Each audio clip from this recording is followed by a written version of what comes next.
Estava falando, poxa, por que está acontecendo isso? Foi a partir dali que eu comecei a buscar alguma coisa para mim. Falei, pô, o que eu faço não está dando certo. Eu jogo água benta, não dá certo. Eu não sei orar, não sabia orar naquele momento. O que eu vou fazer? Eu vou ter que buscar alguma coisa. Aí foi que eu me adaptei numa certa igreja, a igreja evangélica quadrangular. Foi lá que eu comecei a conhecer, a saber pelo menos a orar. Eu sei que tem que se caminhar a Jesus. É uma mudança para mim. Eu falei, agora eu acho que está um pouquinho... Eu acho que é uma coisa diferente. Eu me assustei um pouco no início, assim. E aquilo me deixou um pouco ligado das coisas que eu deveria acolher. Mas ao longo dos tempos, eu participei nessa igreja durante mais ou menos uns 8 meses. E lá eu descobri certas coisas que não estavam continuando na verdade. São várias pessoas sinceras lá, que creem naquilo, mas não sabem que na Bíblia diz que nós temos que conhecer a verdade um pouco aqui, um pouco ali. Se nós não fizermos isso, nós não vamos entender. O que acontece é que quando eu tinha uma relação e fazia com que tentava procurar algo para livrar daquilo, irmãos, deu certo. Vocês acreditam? Como eu acabei de pregar, Mateus 24, 23 e 24. Eles enganaram a muitos, fazendo prodígios, sinais, falando que, operando milagres, aquela pessoa está enferma, se curou por causa daquela determinada igreja, aquela outra. São sinais que o inimigo trabalha ali, é como eu te falei. Falei para vocês, ele belisca um pouquinho aqui, e tu segue, tu acredita naquilo. O verdadeiro cristão tem que vigiar muito. Vocês sabem o que significa vigília? Vigília significa isso, vigilância. É uma vigilância, nós estamos numa vigilância aqui. Nós estamos em oração, na casa do Senhor, em vigilância, nós estamos vigiando contra o inimigo. É assim que tu conhece a verdade. Agora, quando meu primo disse que eu era um maluco, um fanático, como todo mundo deve ter passado por aqui, a gente foi perseguido, não foi fácil. Eu não entendia o porquê daquilo. Mas, irmãos, eu me uni com uma pessoa, tudo amigo de faculdade, com o Gustavo, meu amigo, é um amigão. Foi ele que me mostrou a Igreja Adventista do Sétimo Dia. Ele chegou, Rodrigo, tu não quer participar lá? Aí sabe por quê, irmãos? Eu não vinha muito para cá, eu não ia muito para a minha igreja lá de Belém, na Pedreira. Porque eu chegava na igreja, era muito diferente do que eu já acreditava na quadrangular. Era diferente. Não podia aplaudir, não podia fazer sinal, era muitas regras. E me incomodava aquilo. Eu falava, mas poxa, lá na quadrangular tem uma liberdade, eu posso pular, posso vibrar, posso fazer o que eu quiser e tal. Aí eu não percebia que eu estava sem ordem. Eu não tinha organização na minha vida. E aos poucos, durou mais ou menos uns 5 meses, ele me convidando, falando, não, eu vou lá. Porque eu acreditava na crença que o inimigo buscava ali, tirava um trechinho daqui, um trechinho dali, eu seguia aquilo, era verdade.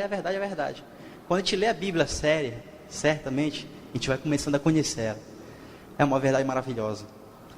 E me incomodava muito o sábado também. Me incomodava isso, irmãos. Eu falava, poxa, a pessoa que cumpre o sábado, ela não vai se dar bem de vida. Ela não vai viver na terra. Porque tudo está envolvido o mundo capitalista, a política totalmente ameaça, o mundo comercial totalmente diferente. Mas a verdade diz que as pessoas serão perseguidas, e bem-aventurados aqueles que perseveram. Lá, em Apocalipse 12, 17, diz, aqui está a perseverança dos santos, os que guardam os mandamentos de Deus e têm o testemunho de Jesus, a fé em Jesus Cristo. E logo depois nós vamos descobrir que o testemunho de Jesus Cristo é o espírito de profecia. Só que, irmãos, Jesus mesmo diz, examina as escrituras, não leia. Você tem que estudar as escrituras, não é assim. Não é uma coisa diferenciada, é uma coisa diferente. Você tem que fazer um estudo profundo nas profecias, onde está a maior verdade que tem. A maior verdade da Bíblia é as profecias que estão incluídas no livro de Daniel, Apocalipse, Isaías. tudo isso traz um retorno da verdade para a pessoa. E é isso que eu prego, irmãos, hoje. Eu entrei na igreja, eu falei, poxa, depois desses estudos, ontem é impressionante em ver a vida que eu levava. Por que eu fazia isso? Eu perguntava por quê. Hoje eu faço essa pergunta para evangelizar. O porquê você não sabe a Bíblia? Por que você não sabe isso? O que a sua religião prega? O que a sua igreja prega? Prega a igreja, a verdade, a Bíblia, Jesus prega. Mas por que você não sabe? Por que você não sabe as profecias? Por que você não sabe isso? Porque eles nos examinam. A única igreja que faz isso, eu mostro para vocês, é isso. É a igreja adventista. Muitas pessoas, com aqueles prodígios que o inimigo usa, para cura, para entendimento, entre aspas, da verdade, influencia muito na vida da pessoa. E para mim ter saído desse mundo, Jesus teve que me escolher mesmo. Eu não sei o porquê, eu vim com um único propósito. Eu posso falar com sinceridade para vocês, de chegar para o meu pai e falar, pai, vamos ler a Bíblia um pouquinho? Aí o papai chegou, vamos. Aí tem um estúdio de gravação, eu falei, pai, vamos gravar meu testemunho em áudio, um CDzinho, só para me levar, distribuir. Vou distribuir, para servir para muita gente, vai servir para muita gente. Aí falou, mas Rodrigo, que tal fazer um vídeo? Eu falei, pai, mas como isso?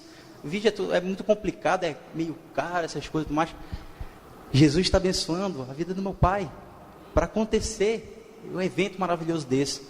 Eu jamais poderia imaginar estar aqui, mas Deus tem um propósito na minha vida, e me revolucionou, fez a minha vida se revolucionar, e em praticar essa verdade maravilhosa, praticar toda o prazer de ser um verdadeiro cristão e ter Jesus Cristo na sua vinda, se preparar para a vinda dele, preparar como cristão. O cristão tem que se preparar para a vinda de Jesus, e muitos não pregam isso, pregam, você quer ser abençoado? Vem aqui, é assim, é como se fossem as igrejas que estão andando de carro, estão te puxando ali, ó. Para quê? Para te receber bênção. Quando você vai se casar, o que acontece? Você quer ser abençoado? Você quer ser feliz? Ou quer fazer a pessoa que você vai se casar feliz? Você quer fazer a pessoa feliz. Porque você fazendo ela feliz, você vai ser feliz. Você não pode entrar com aquele ato de, eu quero ser feliz e tudo mais. Não, você fazendo a pessoa feliz, você vai ser feliz. É a mesma coisa na igreja, irmãos.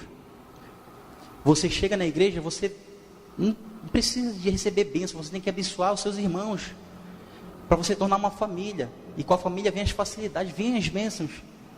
É assim que nós devemos tratar os irmãos, é assim que nós devemos tratar a igreja de Cristo. E como eu disse, a igreja precisa ter os mandamentos de Deus e o testemunho de Jesus. Amém, Senhor? Que eu queria finalizar, depois de ter participado de algumas que eu não citei, como Assembleia de Deus, como Batista, eu sei todas as crenças, eu sei tudo que cada um, algum de vocês aqui já nasceu nessa igreja. Eu, para chegar aqui, eu tive que passar por muitas, mas Jesus me ama da mesma forma que te ama, e da mesma forma que ama uma prostituta que está se prostituindo. Nós estamos louvando a Deus, isso não faz alteração nenhuma do louvor. Ele vai ajudar aquela pessoa assim como Ele está te ajudando. Essa é a promessa de Jesus Cristo nas nossas vidas. Eu retornarei, chamarei, virei no céu, todo olho verá, resgatarei todos os perseverantes. Os remanescentes são poucos, amigos, são poucos. Nós devemos nos acostumar com isso. Nós temos que ter a noção de que nós vamos tentar falar da palavra, mas nós temos que ter a seguinte conclusão: são poucos que se salvarão. Isso pode deixar a gente até infeliz e tal, mas nós temos que ter essa noção. E imagina você com a sua família indo para o céu e ficou um membro da sua família morto durante os milênios.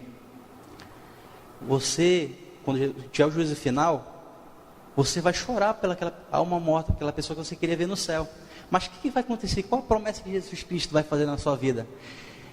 Ele vai limpar as lágrimas dos seus olhos. Isso é uma coisa muito maravilhosa, muito linda. Mas enquanto nós estamos vivos, irmãos, nós temos que batalhar, nós temos que propagar o Evangelho, passar para as nações, passar para todo mundo, porque assim virá o fim.